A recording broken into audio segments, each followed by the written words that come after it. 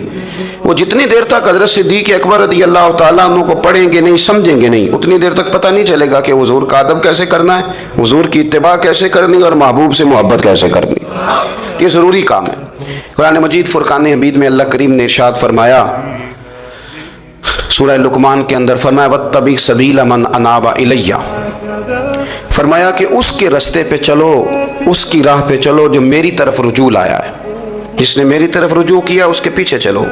علامہ سید محمود آلوسی رحمۃ اللہ علیہ صاحب تفسیر روح المعانی فرماتے ہیں کہ یہ آیت تب نازل ہوئی تھی جب جناب صدیق اکبر نے کلمہ پڑھا تھا. آدمی جس لیول کا ہوتا ہے اس کی دوستیاں بھی اسی طرح کی ہوتی ہیں. اور جب کوئی بڑا آدمی کسی دینی، اسلامی، روحانی زندگی کو اپناتا ہے تو اس کے پیچھے چلنے والے بھی وہ زندگی اپنا لیتے ہیں. اسی لیے کہا گیا کہ لوگ اپنے سرداروں کے مذہب پہ ہوتے ہیں. حضرت سیدنا ابو بکر صدیق رضی اللہ تعالیٰ عنہ نے کلمہ پڑھا تو صاحب تفسیر روح المعانی ارشاد فرماتے ہیں کہ یہ بڑے گہرے دوست تھے حضرت ابو بکر صدیق کے، جو تاجر تھے نا بڑے بڑے مکے کے، چونکہ جناب صدیق اکبر بھی تاجر تھے.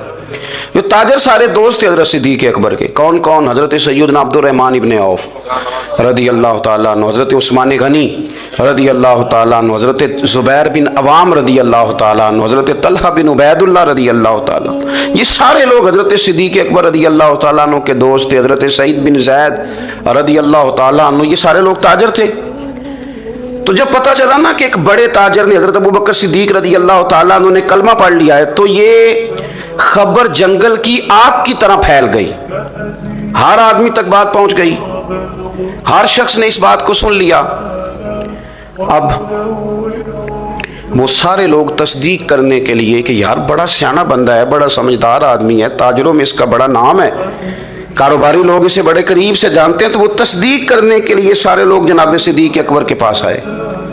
حضرت صدیق اکبر سے تصدیق اس طرح کی سنی، اس طرح کی تصدیق سنی، اس طرح کی تصدیق سنی کہ پھر سارے ہی مدینے والے محبوب کا کلمہ پڑھ گئے، حضور کا کلمہ پڑھ گئے. بس تصدیق کرنے آئے حضور سے. اور نبی پاک صلی اللہ تعالیٰ تیریاں ویکھ کے اداواں تے میں مرید ہی ہو گئی. پھر وہ سارے حضور سید عالم آئے تھے تصدیق کرنے. سودا لینے کے لیے بازار گئے ہم، پر ہاتھ اس کے بکے جس کے خریدار گئے ہم. تو وہ نا حضور کی غلامی میں آ گئے. تو سمجھ لیں اس بات کو اور اس پر غور کر لیں کہ نبی پاک علیہ الصلوۃ والسلام کے اس غلام کا یہ حال ہے کہ یہ کلمہ پڑھیں تو مکے کے بڑے بڑے تاجروں میں انقلاب برپا کر دیں. اتنا اثر ہوا باقی لوگوں پہ کہ وہ تصدیق کرنے آئے تھے، تصدیق کرنے، اور ایسی تصدیق انہوں نے کی، ایسی تصدیق کی کہ پھر ساری زندگی مدینے والے محبوب کے گن گا کے گزار دی. ساری زندگی حضور سید عالم صلی اللہ علیہ وسلم. حضرت ابو بکر صدیق رضی اللہ تعالیٰ عنہ نے اپنی مقدس زندگی کے اندر نبی کریم صلی اللہ علیہ وسلم کی بارگاہ میں وقت گزارا. آپ مختلف مقامات پر قرآن مجید کو دیکھیں گے تو حضرت صدیق اکبر رضی اللہ تعالیٰ عنہ کی مختلف شانیں آپ کو قرآن حکیم میں نظر آئیں گی. اللہ کریم نے قرآن مجید میں ارشاد فرمایا سورہ بقرہ میں کہ الذین ينفقون اموالهم باللیل والنہار سرا وعلانیہ، فرمایا کچھ لوگ ایسے ہیں جو اللہ کے راستے میں خرچ کرتے ہیں اعلانیہ بھی اور چھپا کر بھی. اور وہ کس طرح خرچ کرتے ہیں؟ رات کو بھی خرچ کرتے ہیں اور دن کو بھی خرچ کرتے ہیں، اعلانیہ بھی، چھپا کے بھی، دن کو بھی، رات کو بھی. تو یا اللہ ملے گا کیا؟ فرمایا فَلَهُمْ أَجْرُهُمْ عِنْدَ رَبِّهِمْ، ان کا اجر ان کے رب کے پاس ہے، وہ اللہ کے پاس ہے. اور راز ہے ان کا اجر ان کے رب کے پاس ہے. ان پر نہ کوئی خوف ہوگا نہ وہ غمگین ہوں گے. یہ وہ لوگ ہیں جو رات کو بھی خرچ کرتے ہیں، دن کو بھی خرچ کرتے ہیں، اعلانیہ بھی خرچ کرتے ہیں، چھپا کے بھی خرچ کرتے ہیں. تفسیر روح المعانی ہی کو آپ دیکھ لیں تو علامہ سید محمود آلوسی اندلسی رحمۃ اللہ علیہ فرماتے ہیں کہ حضرت صدیق اکبر کا ایک دفعہ خرچ تو ہمیشہ کرتے رہتے تھے، ایک دفعہ ارادہ بن گیا. اس آیت کے شان نزول میں لکھتے ہیں ایک دفعہ ارادہ بن گیا کہ میں نے 40,000 دینار خرچ کرنے اللہ کی بارگاہ. اور کرنے اس طرح ہے کہ دن کو بھی خرچ کرنے، اور اگر کوئی آدمی رات کو لینا چاہے تو اسے یہ نہ محسوس ہو کہ یہ تو صرف اجالے میں دینے والے ہیں. اگر کوئی رات کی تنہائی میں لینے آئے گا تو اسے بھی دیں گے, خرچ کریں گے اللہ کے راستے میں. اور 10,000 دینار, 40,000 کل دینے تھے, 10 خرچ کیے دن کو, 10 خرچ کیے رات کو, 10 اس وقت خرچ کیے جب ساری دنیا, اعلان ہوتا ہے نا چندے کا تو سارے دے رہے ہوتے ہیں, 10 اس وقت خرچ کر دیا 10,000 دینار, اور پھر 10 چھپا کے خرچ کیا, 10 چھپا کے بھی خرچ کیا. یعنی اس وقت بیچ مجمع کے بھی دینا بعضوں کا بہتر ہوتا ہے کہ دوسروں کو بھی رغبت ہوتی ہے, کیونکہ ایک بندہ اگر کہیں خرچ کرتا ہے تو پھر دوسرے بھی دیکھ کے خرچ کرتے ہیں. تو جب سب دے رہے تھے تب بھی دیا, اور جب کوئی نہیں دے رہا تھا تو تب بھی دیا, اور دن کو بھی دیا اور رات کو بھی دیا. تو رب کریم نے پھر اس کا ذکر قرآن مجید میں فرما دیا. تو حضرت ابوبکر صدیق رضی اللہ تعالیٰ عنہ کی حیات مبارکہ کو آپ پڑھیں, اس پر آپ غور کریں. ایک مقام نہیں, درجنوں مقامات آپ کو ایسے ملیں گے. اسی طرح امام فخر الدین رازی رحمۃ اللہ علیہ تفسیر کبیر میں فرماتے ہیں کہ یہ جو آیت ہے نا, ان الذین قالوا ربنا اللہ ثم استقاموا تتنزل علیہم الملائکہ, بے شک وہ لوگ جنہوں نے کہا کہ ہمارا رب اللہ ہے, پھر وہ اس پر قائم ہو گئے تو ان پر فرشتے اترتے ہیں. اور فرشتے کیا کہتے ہیں؟ اللہ تخافوا ولا تحزنوا, خبردار خوف نہ کرو, غم نہ کھاؤ. وابشروا بالجنۃ التی کنتم توعدون, اور خوش ہو جاؤ اس جنت پر, تمہیں خوشخبری دینے آئے ہیں اس جنت کی جس کا رب نے تمہارے ساتھ وعدہ کیا ہے. تو امام راضی کہتے ہیں یہ جو کہا نا کہ وہ لوگ جنہوں نے کہا اللہ ہمارا رب ہے, پھر وہ ڈٹ گئے, پھر ان پر فرشتے اترے اور فرشتے خوشخبری دینے کے لیے اترے. فرمایا یہ بھی حضرت ابوبکر صدیق کی شان میں نازل ہوئی ہے. اس لیے کہ حضرت صدیق اکبر نے اس وقت کلمہ پڑھا تھا جب کوئی اور کلمہ نہیں پڑھتا تھا. پہلے مسلمان حضرت صدیق اکبر آزاد مردوں میں سے پہلے مسلمان, آپ نے کلمہ پڑھا. رش دیکھ کے تو بھائی عام جگہ پہ بھی بڑے لوگ آ جاتے ہیں, لیکن تنہائیوں میں, ابتدا میں, بالکل شروع میں جس ہستی نے صرف جلوہ والضحیٰ دیکھا. آج لوگ بڑے جمہوریت پسند ہیں کہ ساری دنیا جدھر جائے گی ہم نے ادھر جانا ہے, جدھر رش زیادہ ہوگا اس وقت ہم چلیں گے. لیکن حضرت ابوبکر صدیق رضی اللہ تعالیٰ عنہ اس وقت کلمہ پڑھا جب اسلام پر تنہائیاں تھیں, غربتوں کا دور تھا. انہوں نے یہ نہیں دیکھا کہ ساری دنیا کدھر ہے, انہوں نے یہ دیکھا کہ میرے محبوب کی رضا کدھر ہے. اور پھر اس پر انہوں نے تکلیفیں برداشت کی. تکلیفیں پلیٹ میں رکھ کے نہیں غلامی مل جایا کرتی, تکلیفیں برداشت کی, مار بھی کھائی, مال بھی دیا, تکلیف بھی سہی, تانے بھی سہے, باتیں بھی سنی, قبیلے کے اندر سے بھی مخالفت ہوئی, باہر سے بھی مخالفت ہوئی, وہ ڈٹے رہے. تو رب فرماتے جب یہ ڈٹ گئے نا تو پھر میں نے بھی ان کی مدد کے لیے فرشتے نازل کر دیے. پھر اللہ تبارک و تعالیٰ نے انہیں کوئی لاوارث نہیں چھوڑا, پھر ان کی مدد اللہ نے اپنے فضل سے فرمائی. تو حضرت صدیق اکبر رضی اللہ تعالیٰ عنہ کی مقدس حیات مبارکہ, اس پر بے شمار فضائل میں آپ کو احادیث ملیں گی, بے شمار آپ کو آیات بینات ملیں گی. سمجھنے کی چیز یہ ہے کہ ان کی زندگی کو دیکھا جائے, پڑھا جائے. میں نے بڑا غور کیا ہے, جتنا کو میرا محدود سا مطالعہ ہے, جتنا کو میں فہم اور علم رکھتا ہوں, میں نے بڑا غور کیا ہے اور بڑی باریکی سے کیا ہے, اور ان کی زندگی کے شب و روز کو بار بار پڑھا ہے. اور وہ جتنے پیچ و تاب ہیں, ہجرت سے لے کر بدر تک اور بدر سے لے کر فتح مکہ تک, ہر میدان, ہر جگہ, ہر کوچہ, ہر نگر, ایک ہی بات سمجھ میں آئی ہے کہ جس طرح پروانہ چراغ کے گرد گھوم کے زندگی گزار دیتا ہے, گھوم کے زندگی گزار دیتا ہے. روشنی جہاں نظر آتی ہے تو پروانہ ساتھ ہی نظر آتا ہے, کہیں اور دکھائی دیتا ہی نہیں. اسی طرح میرے پیارے حبیب نبی کریم صلی اللہ تعالیٰ علیہ وسلم کی نبوت کی روشنی کے گرد جو پروانہ دیوانہ وار ہمیں نظر آتے ہیں, ان کا نام حضرت ابوبکر صدیق ہے. حضور کی رضا کو پا لینا, حضور کیا چاہتے ہیں اس چاہت کے مطابق کوشش کرنا. جس نے میرے نبی پاک علیہ الصلوۃ والسلام کے ساتھ عداوت رکھی, اس کے ساتھ عداوت رکھنا, اسے اپنا دشمن جاننا. جس کے ساتھ میرے نبی کریم صلی اللہ تعالیٰ علیہ وسلم کی غلامی کا رشتہ ہو گیا, جو حضور کا وفادار ہو گیا, اس کے ساتھ دست شفقت پھیرنا, اس سے پیار کرنا. حضور صلی اللہ علیہ وسلم نے خود فرمایا کہ میری امت پر سب سے زیادہ نرمی کرنے والے ابوبکر صدیق ہیں. اس کے ساتھ محبت کرنا, اس کے ساتھ پیار کرنا, اپنی ظاہری زندگی کو, اپنے وجود کو, اپنی خواہشات کو, اپنی اولاد کو, اپنے تعلق کو, سب کو پیچھے رکھ کے سب سے آگے اپنے محبوب کی ذات کو رکھنا، یہ کمال صرف حضرت صدیق اکبر ہی کو حاصل ہے۔ لوگ عمل کرتے ہیں پر مزیدار نہیں کرتے، چل پڑتے ہیں پر پورا نہیں چلتے، رشتہ بناتے ہیں پر سوچتے ہیں کہ اتنا ہی کافی ہے، اتنی زیادہ وفا اور اتنی زیادہ پیچھے چلنے کی کیا ضرورت ہے۔ لیکن حضرت ابوبکر صدیق رضی اللہ تعالیٰ نے جو رشتے بنائے، پھر وہ رشتے نبھائے، پھر انہوں نے حضور کی اس غلامی کو نبھا کے دکھایا۔ کلمہ پڑھا۔ ہمارے ایک بزرگ فرمایا کرتے تھے ابوبکر نے دوستی لگائی تھی مکے میں، اور جوان کرائی بدر و احد خندق میں، اور فرماتے ہیں ساتھ نبھائی ہے قبر میں بھی۔ پانی پرنا سہیلیاں تے رنگا رنگ کڑے، او بھائی اسی تے پریا اس دا جانیے جس دا توڑ چڑھے۔ اور بڑی احتیاط کے ساتھ، بڑی احتیاط کے ساتھ، بڑی احتیاط کے ساتھ، اگر انہوں نے کبھی مشورہ بھی دیا نا، ایک جنگ کے موقع پہ حضور نے مشورہ مانگا تو اس کی حضور آپ جیسے حکم کریں گے ہم ویسے ہی حاضر ہیں۔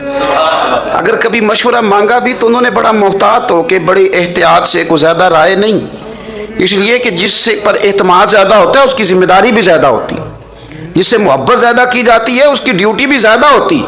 سب سیاں رل پانی نو چلیاں، کوئی مڑ سی پر کے، تو جنہاں نے پر کے سر تے چایا وہ قدم رکھن ڈر ڈر کے، انہیں پتہ تھا مجھ پر اعتماد زیادہ ہے، تو ان کی ذمہ داریاں، اس کا انہیں احساس، وہ ہر جگہ۔ یار بات کو سمجھو نا، اگر مدینے میں کوئی جنازہ ہے تو ابوبکر صدیق اس میں بھی پہلے نظر آتے ہیں، اگر مریض کی عیادت کرنی ہے تو صدیق اکبر اس میں بھی پہلے نظر آتے ہیں، اگر کسی جگہ کسی غریب کی مسکین کی خدمت کرنی ہے تو صدیق اکبر وہاں بھی پہلے نظر آتے ہیں، اور میرے مدینے والے محبوب نماز پڑھانے کے لیے کھڑے ہوتے ہیں تو صف میں بھی پہلے نظر آتے ہیں۔ انہیں پتہ تھا کہ جنہوں نے پر کے سر تے چایا اور قدم رکھن ڈر ڈر کے، بڑی ڈیوٹی کی، بڑی ڈیوٹی، آخر دن تک ڈیوٹی کی اور کھول کے کی۔ اور حضور سید عالم صلی اللہ تعالیٰ علیہ وسلم کے وصال ظاہری کے بعد بھی حضور کے دین سے، حضور کی اولاد سے، حضور کے صحابہ سے، نبی کریم صلی اللہ تعالیٰ علیہ وسلم کے مشن سے انہوں نے وفاداری والی ڈیوٹی کی۔ ابوبکر صدیق رضی اللہ تعالیٰ عنہ کو جب نور والے کفن میں لوگ تدفین کے لیے اٹھا رہے تھے، اور جب ان کی اس وصیت پر عمل کیا جا رہا تھا کہ مجھے نا فوراً نہ میری قبر کھودنا حضور کے ساتھ، پہلے پوچھ لینا، پہلے گواہی لے لینا، پہلے او لے سجنا اساں توڑ نہیں پائی، اساں جان دیتی راہ تیرے۔ حضرت ابوبکر صدیق رضی اللہ تعالیٰ عنہ نے اپنی زندگی وفاداری والی گزاری۔ دعا کریں ہم نے بھی جہاں لگائی ہے نا ہماری نبھ جائے، ہمارا نہ کسی جگہ کوئی ایسا معاملہ نہ بن جائے، ہم نہ نبھانے کے قابل ہو جائیں، کچھ ایسا نہ ہو جائے کہ جس میں معاملہ تکلیف والا ہو، ہم نہ طے کر جائیں۔ بڑی بڑی آندھیاں آتی ہیں، بڑے بڑے طوفان اٹھتے ہیں، بڑے بڑے دھوپ چھاؤں کے معاملات ہوتے ہیں۔ دعا کرو کہ جہاں جہاں ہم پر اعتماد کیا جاتا ہے، پیار کیا جاتا ہے، ہم اسے نبھا سکیں۔ میرے رسول کریم صلی اللہ تعالیٰ علیہ وآلہ وسلم کے اس غلام نے ڈیوٹی اس ترتیب سے دی کہ مشکات میں حدیث ہے، ذرا انداز دیکھیے گا اس روایت کا، ان کی نیکیاں کس طرح گنی جائیں۔ یعنی حضرت ابوبکر صدیق رضی اللہ تعالیٰ عنہ کی عظمت شروع کہاں سے کی جائے، اس عظمت کے لیے عنوان کہاں باندھا جائے، ان کی زندگی کا کون سا پہلو ہے جس کا تذکرہ چھیڑا جائے، اور ان کی وفا کا ذکر کیا جائے، ان کی اتباع کا ذکر کیا جائے، ان کی غلامی کا ذکر کیا جائے، ان کے فنا فی رسول صلی اللہ علیہ وسلم ہونے کا ذکر کیا جائے، کہاں سے بات شروع کی جائے۔ میں نے تفسیر روح البیان دیکھ رہا تھا، یعنی کچھ باتیں ایسی ہیں کہ یہ موقع نہیں تھا یار، یہاں یہ والی باتیں تو نہیں نہ ہوتی۔ یعنی اماں جب لاڈ سے پتر سے بات کرتی ہے تو روٹین میں کرتی ہے نا، گھر میں بیٹھے کتنا پیارا ہے میرا بیٹا، میرا پتر بڑا بیبا ہے، وہ گھر میں لاڈ سے بات کرتی ہے۔ جب وہ سفر پہ انسان جا رہا ہو یا کوئی ایمرجنسی حالات ہوں تو اس موقع پر لاڈ کی باتیں نہیں ہوتی، اس موقع پر بڑی میٹھی، بڑی شستہ، بڑی الگ تھلگ باتیں نہیں ہوتی۔ علامہ اسماعیل حقی رحمۃ اللہ علیہ تفسیر روح البیان کے اندر فرماتے ہیں کہ جنگ بدر کے اندر نا حضرت ابوبکر صدیق رضی اللہ تعالیٰ عنہ کے صاحبزادے، وہ پہلے بھی آپ نے سنا ہوا ہے، بڑی معروف بات ہے کہ وہ کافروں کی طرف سے آئے تھے لڑنے کے لیے، ابھی کلمہ نہیں پڑھتے تھے، بعد میں اللہ نے توفیق دی وہ بھی مسلمان ہو گئے۔ وہ کافروں کی طرف سے جب آئے انہوں نے للکارا انہوں نے، تو حضرت صدیق اکبر نے نا جلدی سے تلوار اٹھائی اور اٹھنے لگے، کہا یا رسول اللہ مجھے اجازت دیں میں اس کی گردن کاٹ کے لاؤں۔ تو تو حضور نے فرمایا ابو بکر آپ بیٹھ جائیے۔ حضور وہ للکار رہے ہیں، اس طرح والد کو غصہ زیادہ نہیں ہوتا بچے کی کسی غلطی پر، تو کہا حضور میں نے جانا ہے، ابھی اس کی گردن کاٹ کے لاتا ہوں۔ فرمایا ابو بکر بیٹھ جائیے۔ حضرت صدیق اکبر کی طبیعت کے اندر جب حضور نے وہ جلال دیکھا اور خیال دیکھا کہ اب تو یہ جانا ہی چاہ رہے ہیں، تو حضور نے پھر کیا انداز اختیار کیا؟ نبی کریم علیہ السلام نے فرمایا ابو بکر بیٹھ جا، تیری ابھی بڑی ضرورت ہے۔ فرمایا تیری وجہ سے ابھی ہم نے بڑے نفع اٹھانے۔ اور پھر حضور نے فرمایا ابو بکر جس طرح میرے لیے میری آنکھیں اور میرے کان ہیں نا، جس طرح میرے لیے میری آنکھیں اور میرے کان ہیں، اسی طرح ابو بکر تو بھی میرے لیے یہی حیثیت رکھتا ہے۔ جس طرح بندہ آنکھوں سے دیکھتا ہے کانوں سے سنتا ہے، اللہ کرے آپ کو سمجھ آئے، آنکھوں سے دیکھتا ہے اور کانوں سے سنتا ہے، فرمایا ابو بکر تو میرے لیے اسی طرح ہی ہے، گویا میں تیری صورت میں ہی تو دنیا کو دیکھتا ہوں۔ تو عشق میں، پیار میں، وارفتگی میں جو اللہ تعالیٰ نے اعزاز انہیں عطا فرمایا وہ ہمیں سکھا گئے کہ حضور کی محبت میں جینا کیسا ہے، اس محبت کو نبھانا کیسے ہے، اور اس کے اندر تا دم آخری کس طرح کر کے وقت گزارنا ہے۔ بس شرط یہ ہے کہ سیکھیں، ان سے سیکھیں۔